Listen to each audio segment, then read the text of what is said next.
Inspiration, it's not so much like, it was not like an image or something like this. It happens sometimes that I have an image and I try to build up a story around this, but this time it was not the case. I was talking with Jean Desforêts, who is now my producer, but who was not at the time, and we're talking about a cannibal movie that had just been released or something, and we talk about cannibalism in films. And I told him that, for me, I didn't understand why people did not make movies with a cannibal as the main character in order to study how they become cannibal. It started to make sense with what I've done before, like my short and my TV feature, which work around body metamorphosis and transformations that always have some kind of moral consequences afterwards in the building of the character and of the character's morals. And I thought that cannibalism was very interesting because it's something that people would tend to reject as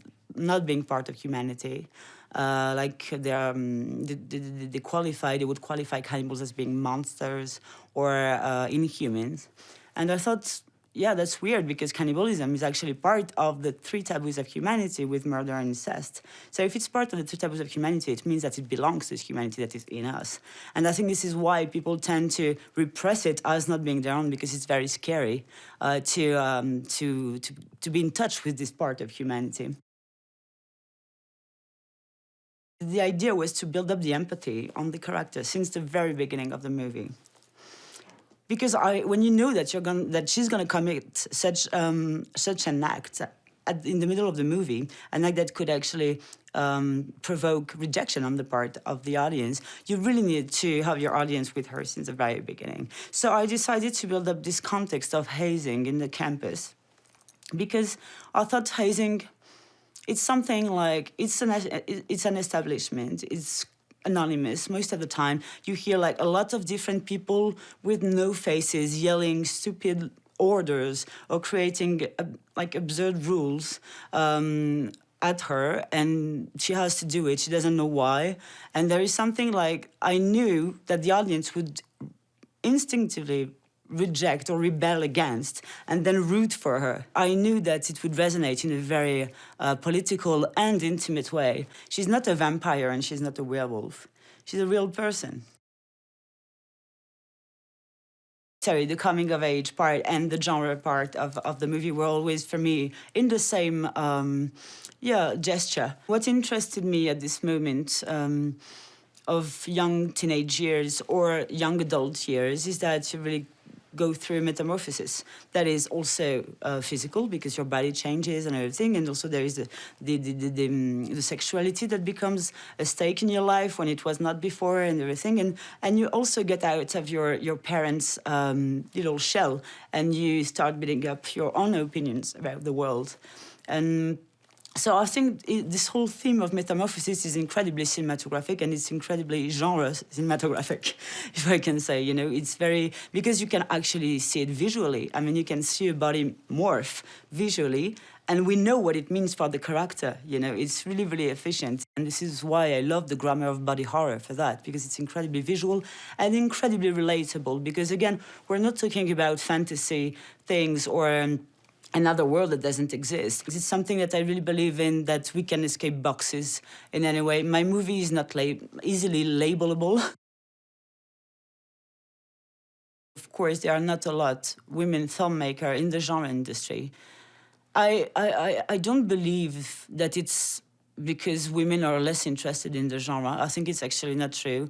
When you go to see a horror movie in a theater, you see a lot of women there. I have a lot of friends who are completely into horror and everything. So for me, it's really the only reason that I can perceive is that maybe they're not taken seriously in this genre. This is something that I really don't understand. We feel violence and anger as much as anyone else in this world. I mean, everyone does. Feelings are feelings and they belong to everyone. I think actually these things start to change, because you see with Jennifer Kent, with Anna Lily Amirpour, I mean, you see more and more, I think, strong female filmmakers interested in genre and trying to work on this. But I think we have to stop trying to make comparison like, oh, does it look like it's a woman that made it, or does it look like a man that made it? I mean, they're just people making movies. That's nothing more than this, you know.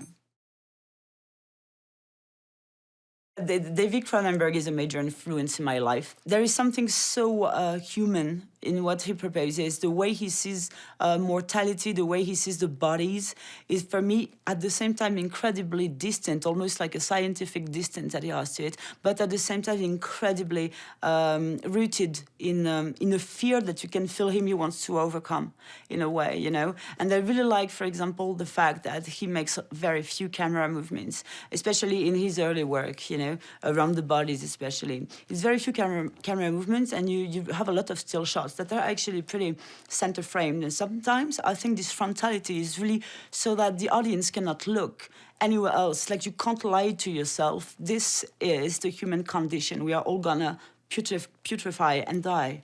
And this is what it is. At the same time, you can also become a hybrid, you know, and this is also beautiful. It's monstrous, but at the same time, it's very hopeful to know that you can become another creature and everything. So I like this kind of hard look on mortality, but at the same time with a lot of love for it. For me, the main goal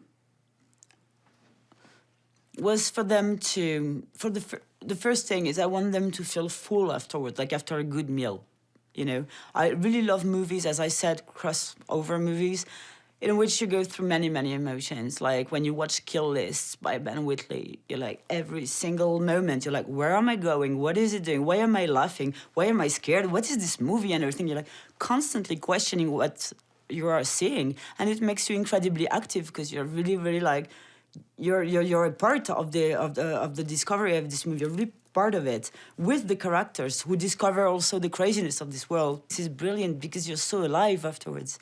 So this is really what I hope the audience can feel at the end of my movie. Not trying to find answers immediately or like, oh, I got it, or things like that. I think movies don't have to be easy, you know.